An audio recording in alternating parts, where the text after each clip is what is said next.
Assalamualaikum warahmatullahi wabarakatuh. Perkenalkan, nama saya Heni Agustina dengan NIM 83504459. Di sini saya akan membuat praktikum mengenai mekanika. Langsung saja kita ke percobaan. Modul 4 Mekanika. Untuk percobaan yang pertama yaitu gaya listrik statis. Sebelum kita melakukan percobaan, kita siapkan alat dan bahan. Untuk alat dan bahannya yang pertama sisir plastik, rambut seseorang yang rambut kering, dan potongan kertas kecil-kecil. Untuk prosedurnya, sisirlah rambut kering yang agak tebal dengan sisir plastik. Kemudian dekatkan sisir plastik itu ke potongan-potongan kertas kecil. Maka kertas tersebut akan tertarik oleh sisir. Jadi kesimpulannya, sisir yang sudah digosokkan ke rambut lalu diletakkan di atas potongan kertas kecil-kecil, kertas tersebut akan tertarik dan menempel pada sisir. Hal ini terjadi karena gesekan sisir ke rambut mampu menghasilkan gaya listrik statis. Gaya listrik statis inilah yang menyebabkan potongan kertas menempel ke sisir. Untuk percobaan selanjutnya yaitu gaya magnet. Alat dan bahan yang digunakan yang pertama magnet batang, seng isi staples, kertas, benang, jarum jahit, dan plastik. Pada percobaan pertama, magnet batang dengan potongan kertas dan benang, ternyata tidak ada yang dapat ditarik oleh magnet. Percobaan selanjutnya yaitu isi staples dengan plastik. Staples dapat ditarik oleh magnet, sedangkan plastik tidak dapat ditarik oleh magnet. Percobaan selanjutnya yaitu seng dengan magnet, dan ternyata seng dapat ditarik oleh magnet. Percobaan yang terakhir yaitu jarum dengan magnet, dan ternyata jarum dapat ditarik. Kesimpulannya adalah magnet dapat menarik benda-benda tertentu yang terbuat dari besi, nikel, dan kobalt yang disebut benda magnet, sedangkan benda-benda yang lain tidak tertarik oleh magnet dan disebut benda non-magnetik. Untuk percobaan selanjutnya yaitu gaya gesek. Alat yang digunakan adalah kayu dan pemberat, kemudian neraca pegas.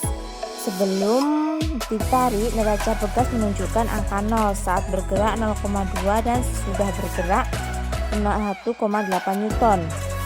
Jadi kesimpulannya adalah gaya gesek terdapat pada dua benda yang saling bersentuhan. Gaya gesek memiliki arah berlawanan dengan arah gerak benda. Gaya gesek makin besar jika permukaan benda yang bersentuhan kasar, dan gaya gesek berkurang jika permukaan benda bersentuhan licin. Untuk selanjutnya yaitu gaya pegas. Alat yang digunakan yaitu penggaris, karet gelang, beban, dan statip. Pertama kita tarik bebannya terlebih dahulu, kemudian yang kedua kita tarik lagi, dan ternyata ada pertambahan panjang. Jadi kesimpulannya adalah semakin besar gaya yang bekerja pada suatu bekas, maka semakin besar pula